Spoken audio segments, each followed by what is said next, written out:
deux sœurs ont passé 8 décennies à croire qu'elles étaient jumelles, jusqu'à ce qu'un rendez-vous dominical au bord de la mer change tout.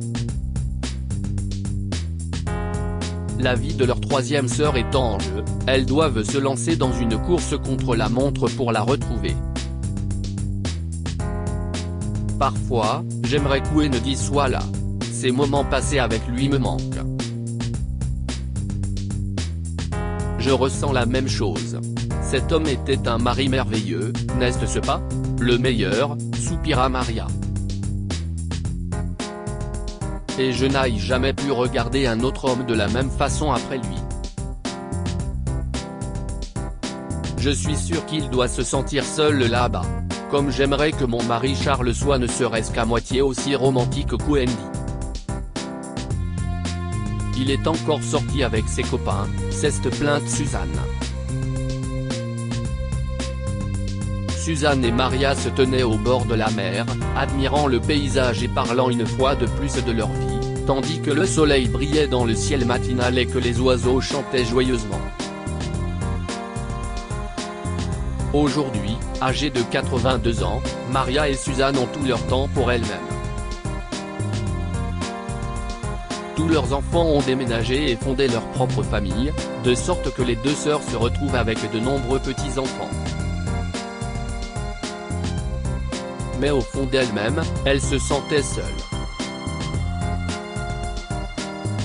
Chaque dimanche, Maria et Suzanne se retrouvaient donc au bord de la mer pour se remémorer le bon vieux temps tout en partageant les soucis qu'elles ne pouvaient pas partager avec d'autres personnes.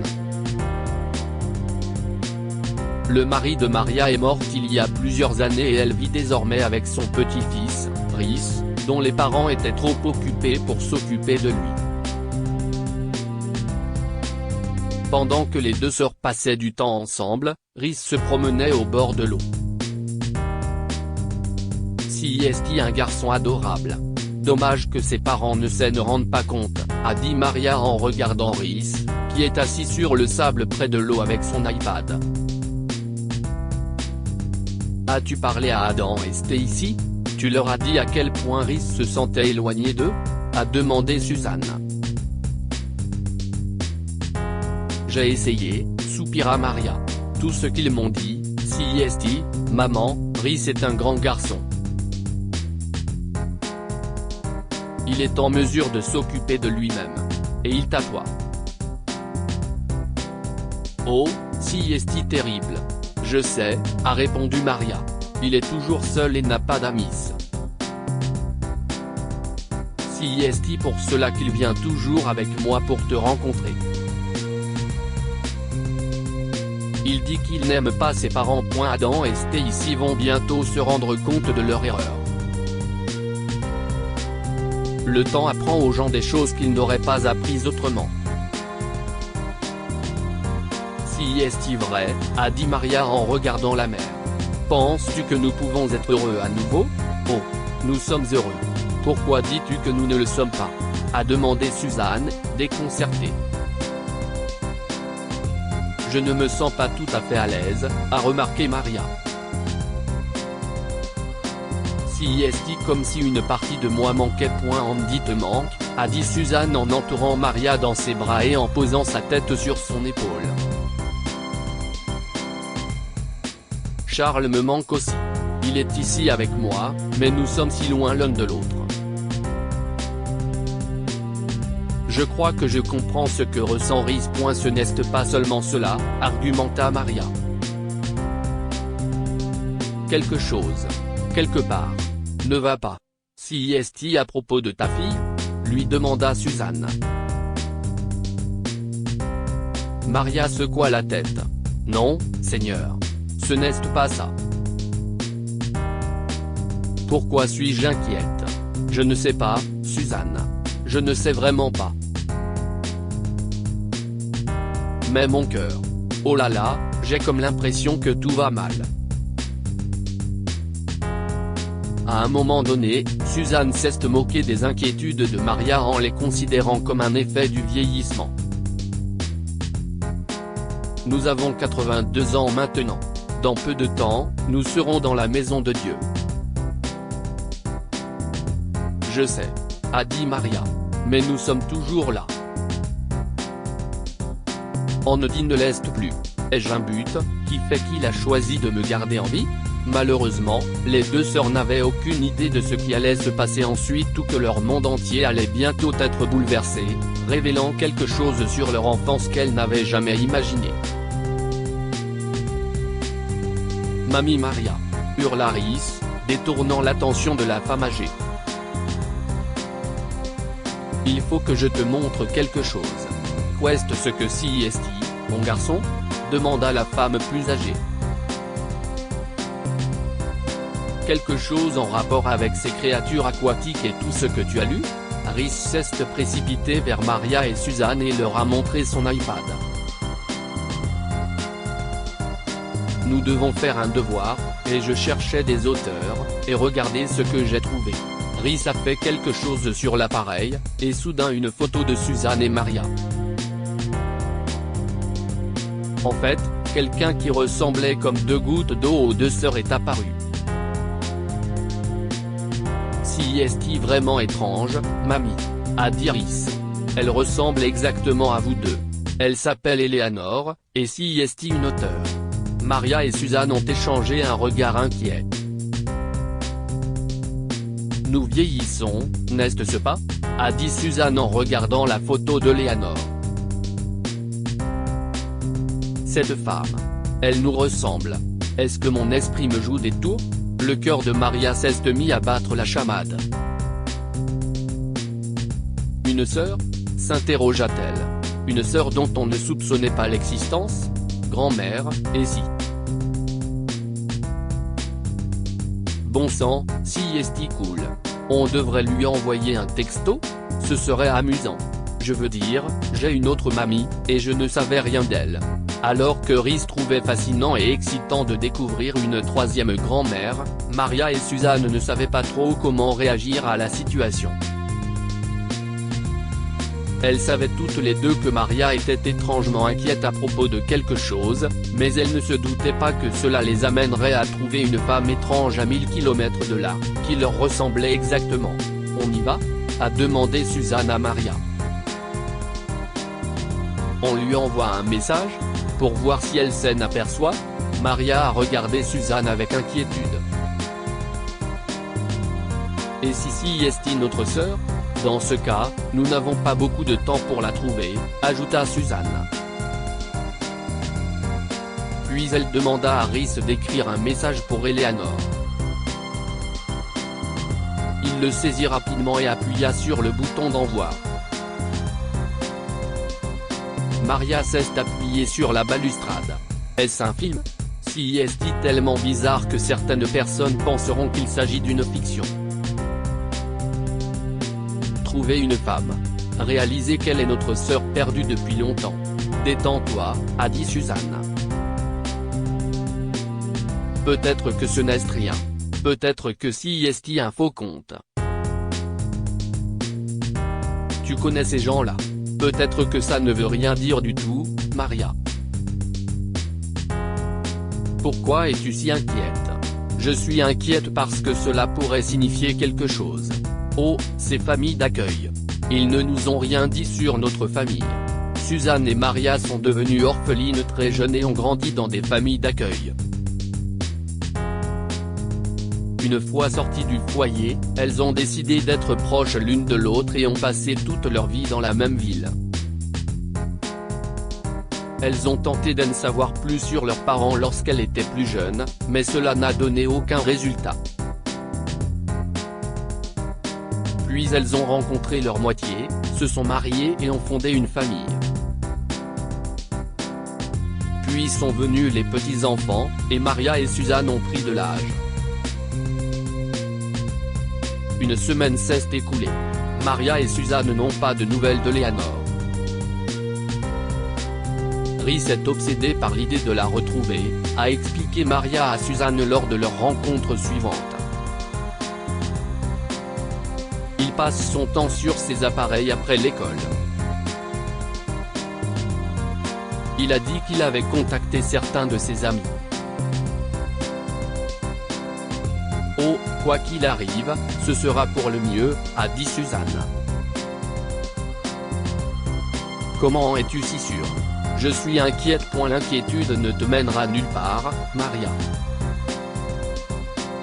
Nous devons avoir foi en lui. Il nous guidera. Le stress, dit-on, est malsain pour les vieux cœurs. Tu deviens vieille, a déclaré Maria. Je ne vieillirai jamais. Suzanne se mit à rire. Oh, oui, tu n'es pas vieille. Écoute, que dirais-tu d'eux? Maria et Suzanne étaient tellement absorbées par leur discussion qu'elles n'ont pas remarqué que le temps passait vite et que le soir arrivait. Alors qu'elles se levaient lentement du banc pour rentrer chez elles, Rhys dit quelque chose qui leur fit frissonner le cœur. Mais quoi? Lui demanda Maria. Continue, a insisté Suzanne. Elle est malade. Très malade. Sa voisine. Elle s'appelle Linda, et elle m'a dit qu'elle et son mari avaient emmené mamie Eleanor à l'hôpital parce qu'ils l'avaient trouvée inconsciente à la maison. Ils ont envoyé l'adresse. Tu crois qu'on peut aller la voir demain? Maria pressa les mains de Suzanne. Je t'avais prévenu que quelque chose n'allait pas. Quelque part. Est-ce qu'elle va mourir? Suzanne, notre sœur est-elle en train de mourir? Nous lui avons envoyé ce message il y a une semaine, et elle a été hospitalisée avant cela. A-t-elle une maladie en phase terminale? Oh mon Dieu! Garde espoir. Rien ne va lui arriver. Si est-il peut-être de la fatigue ou autre chose? Est-ce que cette dame, Linda, est-ce qu'elle t'a dit autre chose, Rhys? Elle m'a donné l'adresse de mamie Eleanor quand je lui ai dit que j'étais son petit-fils et que nous la cherchions. Et j'ai l'adresse de l'hôpital. On peut aller lui rendre visite? Elle aimerait bien, non? Maria s'est mise à pleurer, et Suzanne a dû l'entourer dans ses bras pour la consoler. Tu avais raison. Nous avons peu de temps, a-t-elle sangloté. Nous avons peu de temps devant nous. Pour l'amour du Christ, ressaisis-toi. A gentiment grondé Suzanne.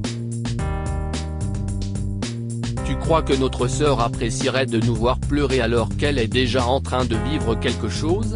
Il y a encore une chose, ajouta Rhys. Madame Leblanc a dit que mamie Eleanor n'avait pas de famille. Certains de leurs voisins appelaient mamie Eleanor une recluse parce qu'elle quittait rarement la maison. Ils ont dit qu'ils ne savaient pas qu'elle était écrivaine et qu'elle préférait être seule. Suzanne et Maria ont eu le cœur brisé. Elles n'arrivaient pas à croire que leur sœur était dans une telle détresse. Le lendemain matin, les deux sœurs ont décidé de rendre visite à Eleanor, et Rhys a insisté pour les accompagner. Maria dit à Rhys qu'il n'est pas obligé de manquer l'école, mais le jeune homme est ravi de rencontrer sa troisième grand-mère. Lorsque Maria et Suzanne sont arrivées à l'hôpital, Maria a hésité à entrer. Elle craignait de ne pas avoir la force de rencontrer sa sœur. Mais Suzanne et Rhys l'ont encouragée en lui disant qu'elle pouvait le faire. La responsable de l'accueil de l'hôpital était une femme terne, elle les a dirigés vers une chambre et les a informés que les heures de visite se terminaient bientôt. En entrant dans la salle de Léanor, les larmes ont coulé dans les yeux de Maria et de Suzanne. Une femme pâle est allongée sur le lit, entourée de tubes, et elle n'a pas l'air plus en forme que les murs bleus clairs de la salle. Ses joues sont creusées, ses yeux sont solitaires et elle a le regard fixé sur la fenêtre. Elle. Eleanor? Demanda Suzanne, et la frêle silhouette bougea lentement la tête. Bonjour, je m'appelle Suzanne, voici Maria, et voici notre petit-fils, Rhys. Nous sommes votre famille, ajouta-t-elle, et elle pouvait voir des larmes dans les yeux de Léanor. Tu en avais une. Suzanne a dit. Mais nous ne savions pas que tu existais. La manière dont nous t'avons trouvé est une longue histoire, mais nous sommes là. Eleanor a tendu son bras couvert d'intraveineuse, et Suzanne et Maria l'ont rapidement prise dans leurs bras. Vous me ressemblez toutes les deux, affirma Eleanor. Sommes-nous des triplés? Maria n'a pas pu retenir ses larmes. Ses larmes l'étouffaient et elle ne pouvait pas prononcer un mot. Bonjour, mamie Eleanor. Je suis ton petit-fils. Se présenta Rhys. Si est trop cool. J'ai une autre grand-mère. Mamie Suzanne et Maria sont très tristes de te voir malade, et moi aussi. J'espère que tu vas bientôt te rétablir et elle ne pourra pas, a dit la responsable de l'accueil ennuyeuse, en regardant sa montre. Elle a besoin d'une transfusion sanguine urgente et nous n'avons pas pu lui trouver de donneur. Son groupe sanguin est rare. Il faut que tu surveilles ta langue, a lancé Maria, dont les larmes coulent sur les joues. Prenez mon sang, madame. Je vais sauver ma sœur. Suzanne et Maria ont fini par se disputer avec la femme d'accueil, jurant qu'elles feraient tout pour sauver leur sœur. Malheureusement, pour des raisons de santé, elle ne pouvait pas être donneuse. Si est donc Rhys qui a sauvé la vie de Léanor. Son groupe sanguin correspondait au sien et il a pu devenir donneur. Plus tard, Eleanor a révélé qu'elle avait été élevée par un prêtre et qu'elle ne s'était jamais mariée et n'avait jamais eu d'enfant. Bien que personne ne sache comment elle a été séparée de ses sœurs, Eleanor était heureuse de les retrouver et d'apprendre à les connaître. Alors qu'elle était en convalescence à l'hôpital, elle commença à travailler sur un manuscrit. Si est le dernier livre qu'elle a écrit avant que Dieu ne la rappelle à la maison, et il raconte sa vie et la façon dont elle a rencontré ses sœurs à l'âge de 82 ans. Que pouvons-nous apprendre de cette histoire? Appréciez ce que vous avez au lieu de vous lamenter sur ce que vous avez perdu. Eleanor a apprécié de rencontrer ses sœurs et leur a dédié sa dernière œuvre au lieu de se lamenter sur le temps qu'elle avait perdu. Votre destin vous mènera là où vous êtes censé être. Après 8 décennies, un dimanche aléatoire a changé le cours de la vie de Maria et Suzanne et les a réunis avec leur sœur perdue de vue depuis longtemps, même si ce n'était que pour un court moment. Partagez cette histoire avec vos amis. Elle pourrait égayer leur journée et les inspirer.